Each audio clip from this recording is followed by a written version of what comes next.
En 2013 et 2014, les travaux sur le site du château de Termes se sont poursuivis avec la même intensité que les années antérieures, avec 4 objectifs principaux. Le premier se porte sur la partie sommitale du site, constituée du donjon primitif, daté du Xe ou XIe siècle et d'un grand intérêt archéologique. Dynamité au XVIIe siècle, il ne restait du bâtiment qu'un amas de gravats indéchiffrables.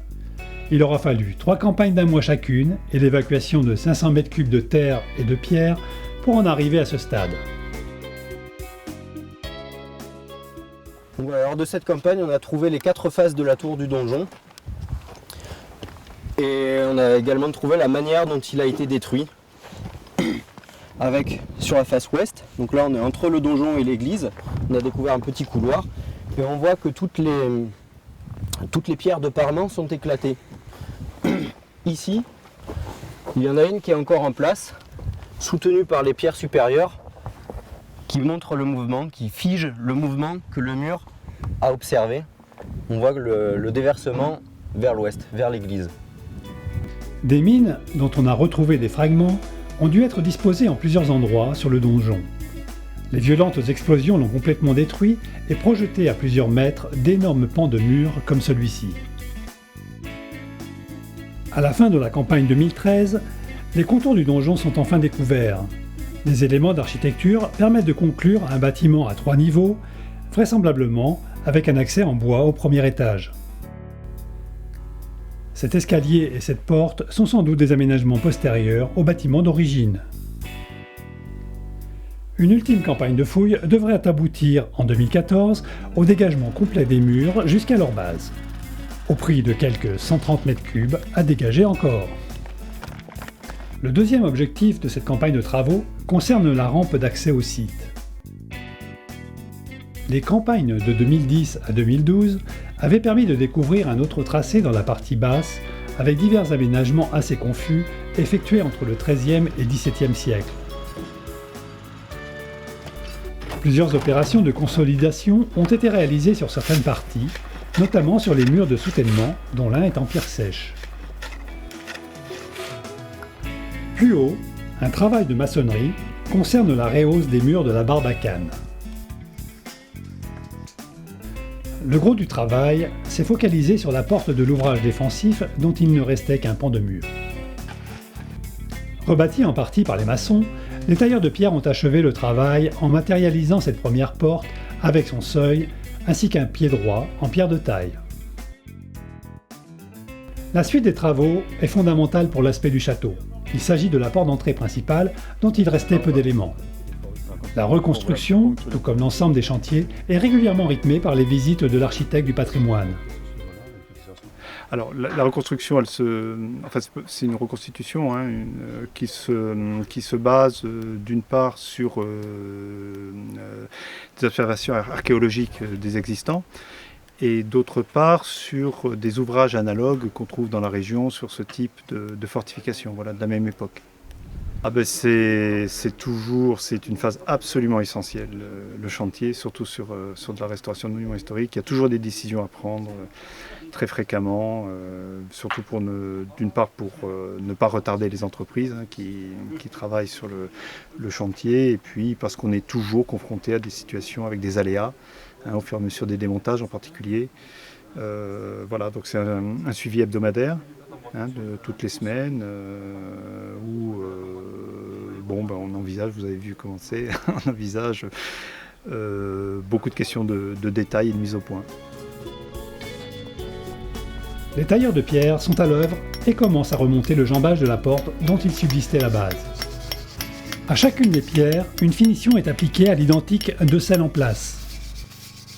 Pour gagner du temps sur le chantier, les blocs de pierre ont été préparés et découpés en atelier. Cependant, des ajustements sont toujours nécessaires.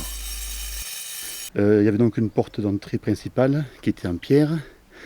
Donc cette porte a été redessinée et il faut la reconstruire parce que les pierres ne sont plus là. Et pour cette raison, donc, on fournit une pierre le plus proche possible de la pierre existante. Donc une pierre calcaire très dure, marbrière, pierre noire. Et donc les pierres neuves sont là. Donc c'est une pierre grise. Là elle est pleine de On dit un peu ça de la farine. Donc après la taille de pierre, les pierres prennent un peu de farine. Voilà, donc vous voyez une pierre qui est foncée. Voilà. Et donc on a fait une taille similaire, donc ça c'était de pierre brochée. Donc on a essayé de s'en rapprocher en taillant la pierre, les parements, pour avoir des pierres brochées. Et ensuite on la vieillit. Donc on va la brosser, la vieillir pour rendre les arêtes un peu similaires à ce qui existe. Parce que celle-ci, bien sûr, la vieille pierre a donc 400, 500 ou 1000 ans sur place. Alors que ce parement-là, bon, ben, écoutez, il a été fait il y a une semaine à peine. Le chantier en est maintenant au niveau de l'arc. Un cintre en bois est mis en place.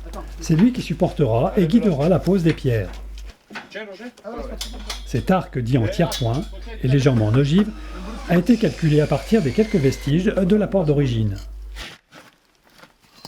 Une à une, les pierres de 60 à 80 kg sont hissées sur leur support. Chacune est calée de façon rigoureuse afin de conserver un interstice de quelques millimètres entre elles. Une fois posé, il restera à couliner du mortier entre les joints pour les sceller. Après séchage, il ne restera plus qu'à retirer l'arc en bois. Les restaurations sont en général un compromis entre la nécessité de rendre compréhensible ce qui existait et la conservation du site dans l'état où il se trouvait à une époque donnée. Pour la porte d'entrée principale, la valeur symbolique a primé dans le choix de sa reconstruction.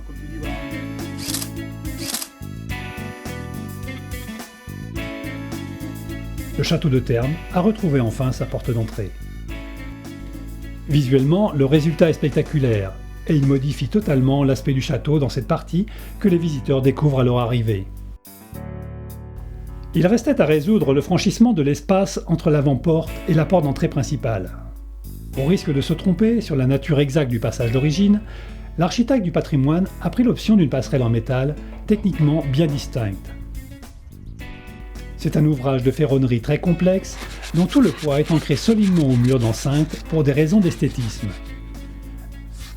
Des tiges filetées de 30 mm de diamètre ont été scellées de 1 à 2 mètres de profondeur selon les endroits. Et les fermes en acier y sont boulonnées. Des jambes de force de forte section, avec des ancrages de 60 à 70 cm, contribuent à soutenir la passerelle, lui donnant ce caractère aérien et de légèreté.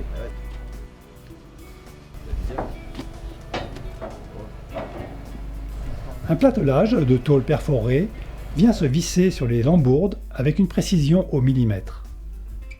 On a fait un travail de 5 mois en atelier et puis bon, pour la pose, on a 1 mois de pause. Pour ce type de chantier, le genre de difficulté qu'on rencontre, c'est qu'on doit quand même poser des pièces qui sont assez précises au millimètre et on doit s'adapter à un terrain qui lui n'est pas du tout ni d'équerre ni plan. Donc la grande difficulté, c'est d'arriver à faire quelque chose de plan et de s'adapter au terrain. Voilà, c'est ce qu'il y a de plus délicat. Malgré la préparation en atelier, il a fallu effectivement faire de nombreuses adaptations. Scier, raccourcir, cintrer, souder et assurer les finitions. La pose de garde-corps placée le long de la rampe d'accès fait partie également du chantier de ferronnerie. Traitée dans un style épuré et sobre, chaque pièce a été thermolaquée et peinte d'une couleur discrète qui donne à l'ensemble élégance et intégration parfaite dans le monument. Le cheminement de la rampe, en pente douce, est désormais très facile. Il est sécurisé par certains endroits et le franchissement de la passerelle est naturel, bien qu'il y ait encore quelques finitions à réaliser.